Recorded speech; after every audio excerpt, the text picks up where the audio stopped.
Welcome to Matters Financial and Geopolitical from a Frontier. Thank you kindly for stopping by. I'm always grateful. You remember I told you about this visit we had to the Masai Mara over the weekend, and what a visit it was. We're putting together some footage, our first piece of footage, or the second one. If you saw the hippo footage, which was rather racy, because Rufus caught them in flagrante, as it were. We've now got a little bit of footage about the arrival, the flight, and the greeting that we received when we got there, which was rather fantastic, by the Masai Morans. Macro thoughts expect more twists and turns in the financial markets. I was at a presentation this morning by Deloitte about the best company to work for. And it was interesting, one of the ladies there was presenting and saying it feels as if we have a black swan event every day. And John Eglinby of the FT responded over Twitter and said if it's happening every day, it's no longer a black swan event. But the point is that we've seen very magnified moves in the markets, and it's pretty extraordinary. Adweek 9.58 seconds lasts a lifetime in Usain Bolt's new ad for Virgin Media. Pretty good photograph as well. I returned to Arthur Rimbaud, the French poet. I turned silences and nights into words. What was unutterable I wrote down.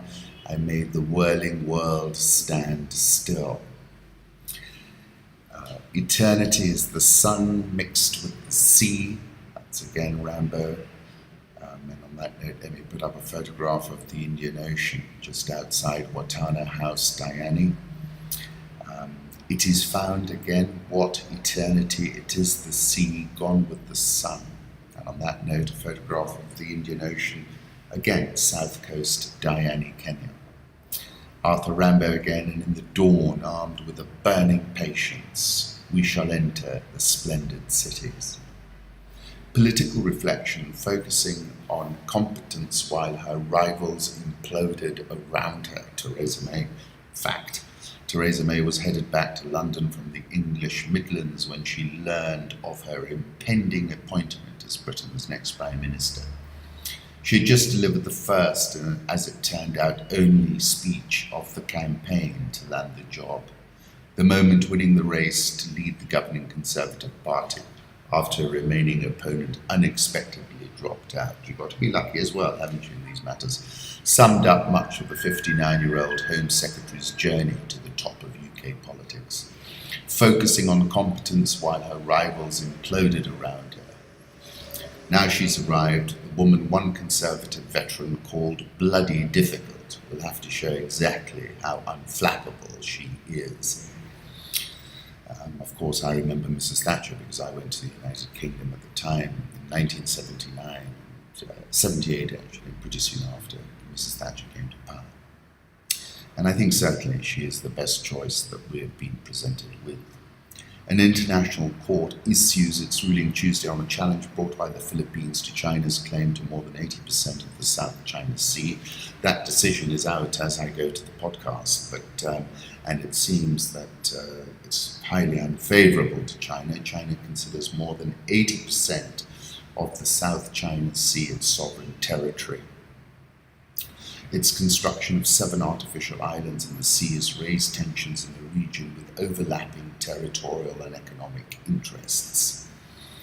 Beijing vowed to ignore this high-stakes South China Sea ruling. China said it will ignore a ruling expected on Tuesday. That ruling is out now. Foreign Ministry spokesman Liu Kang, asked how China would be getting the ruling, said it would have nothing to do with the court. We won't accept any of their so-called materials, no matter what they are, he said. The question is, will the pivot now really bear its fangs? I like this photograph of Prime Minister Trudeau discussing deepening commercial ties between Canada and the Ukraine with President Poroshenko. Nice photograph. Talk about great expectations. Nikkei up over 1,000 points over 2 days. Better be good. This is David Inglis, Shinzo Abe. And optimism that is going to bring back Abenomics on steroids. And then Holger also tweeted a chart of the Nikkei and the yen. And there's talk that Kuroda met with Bernanke, and everyone's now getting excited that this could be the beginning of of money. Markets expect a bailout of Italy's banks without bail-in of investors, as French Finmin says, must show solidarity with Italy. Currency markets, well, are going all over the shop. The dollar's been sold over the last 24 hours. The euro's at 111.08, dollar index 96.16, but dollars surged against the yen. Last time I checked, we're about 103.40, Swissy 0.9804, the pound 131.62, very strong from below 130 earlier, and you know you've got this big Bank of England meeting this week. Aussie 0.728 when I looked last, India rupee 67.115, South Korean won 1146.85, Brazilian real 331.01, Egyptian pound 8.88, and the rand right at the top of the range, 14.31. Dollar index, it's giving up some ground, but against the crosses, against emerging market currencies and so forth, but it's all about the yen at the moment, and that's what's really driving the dollar. Euro dollar, I'll put up a 3-month chart, and that's getting sucked higher. Gold coming off 1352 last, and that's interesting. That might start to put some pressure on what have been very strong emerging market currencies. Look at the rand, top of the trading range there, the real, they had to intervene. So we've seen some pretty strong EM currencies. Oil, which fell to a 2-month low yesterday, is getting a little bit of a bounce. Let's see how long that lasts. Have a look at the chart that Javier Blas put up. That was 10 hours ago before the market turned around. And I'll also put up a 5-day chart. I think it's a sell-on rallies, but oil can rally quite hard quite often. In Africa, the US military sees enemies everywhere, says Nick Turse in The Intercept. From east to west across Africa, 1,700 Navy SEALs, Army Green Berets and other military personnel are carrying out 78 distinct mission sets in more than 20 nations, according to documents obtained by The Intercept via the Freedom of Information Act. The SOCAFRICA operational environment is volatile, uncertain, complex, and ambiguous, as Brigadier General Donald Bolduc, using the acronym of the secretive organization he presides over. Special Operations Command Africa, it's a wickedly complex environment, tailor-made for the type of nuanced and professional cooperation SOF, Special Operations Forces, is able to provide. In documents from a closed-door presentation delivered by Bolduc late last year in a recent little noticed question and answer with a military publication, the SOCAFRICA commander offered new clues about the shadow war currently being waged by American troops all across the continent. We operate in the grey zone between traditional war and peace, he informed a room of US, African, and European military personnel at the Special Operations Command Africa Commanders Conference held in Garmisch, Germany last November. According to Bolduc's 2015 presentation, SOCAFRICA is taking part in 7 distinct operations, although he failed to elaborate further. Among the goals of these missions, to enable friendly networks and disable enemy networks. The identities of most of those enemy networks are, however, a well-kept secret. I think, there is a serious counterterrorism issue across many parts of the continent. We know about that. But also, I think the US has inserted hard power with which it can tilt the African pitch. The US cannot, for example, challenge China's extreme dollar diplomacy, but it can insert hard power with which to tilt the African pitch. And I wrote that in 2013. And I know US Africa Command was set up under a previous president's watch, but I think the penny dropped about China's extraordinary surge a little while back, and I think the US became much more interested. The hard power is part of the toolkit and gives the US strategic strength over China, in particular on the African continent. And I said, I think it's interesting how Africa has now become front and center of the geopolitical global puzzle and the collision between US hard power and China's soft power. 2012, I spoke about how I thought the US finally woke up. I don't know when the penny dropped, I said. And now everybody's going on, hang on a second. How do we reverse this process? How do we repel the Chinese? And I said, if it's a game of using hard power, America's going to win it. they will. And then here's POTUS's version of shock and awe when his Ospreys landed just outside my office. And then here is another one of Apaches over Nairobi.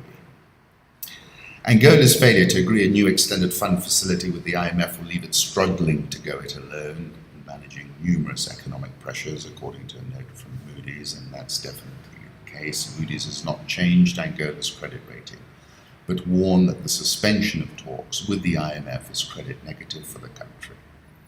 The EFF program would have provided Angola with much needed support for its FX reserves and for the government's difficult fiscal adjustment, now in its third consecutive year. Angola has struggled in the face of persistently low oil prices, and its ratio of government debt to GDP almost doubled from 25% to around 47% between 2013 and 2015. Country's foreign exchange reserves have fallen 30% to 23.6 billion since 2012, with reserve expected to fall to 23 billion by the end of the year. Last month, inflation reached 29.2%. Banking system deposits contracted 5.87%. Moody's also predict a 6.8% contraction of GDP for 2016. It is impossible for me to see a path back to equilibrium for Angola that does not include the IMF. Angola themselves are saying that their economy will grow 1.3% this year, compared with a previous forecast of 3.3%, the Finance Ministry have said in a statement. Very difficult to see how they do this, and I think it's an all or nothing Hail Mary pass, which is not going to come off. There is a lot of talk in Zimbabwe of a coup as Zimbabwe crumbles, says AFP. There is no capacity to address the crisis, said Ibo Mandaza, head of think tank Southern Africa Political and Economic Series. It will continue like this until the end comes, he said at the weekend. A coup or some other form of political intervention was becoming increasingly likely, said Robert Besselink, head of EXS Africa Risk. The spontaneous acts we're seeing now might turn into mass uprisings. And I couldn't agree more. It seems an incredibly fragile point that we've reached there. South African all share up 2.91% this year. Dollar rand top of the range. It's a sell. Egyptian pound waiting on a devaluation. Egyptian EGX 30 up 7.14% year to date. Nigerian all share up 0.6% year to date. Ghana Stock Exchange Composite Index down 10.37% year to date. Brexit costs Kenya fruit shippers $79,000 a day. Britain's decision to leave the European Union is costing Kenyan fresh produce exporters 8 million shillings a day because of the pound's slump against the dollar. Our biggest customers are in the UK, accounting for more than half of Kenya's fresh produce exports. We pay for freight in US dollars and receive payments in pounds. This makes the equation instantly bad. Kenyan farmers ship produce such as rose stems, green beans, mangoes worth 90.4 billion shillings, that's $900 million, 8% increase from the previous year. And they're saying that tea will emerge relatively unscathed. So bullish about that. I've written twice about Brexit and its impact. On 27th of June, I wrote that piece, Brexit puts Africa on the back burner. And take a look at that if you get a chance. National Treasury has received a 60 billion shilling syndicated loan from China. That was reflected in the FX reserves, the latest release from the central bank. Modi and Uhuru signed a deal to build East Africa's top cancer hospital. That's a big step because Kenya reports about 40,000 new cancer cases every year.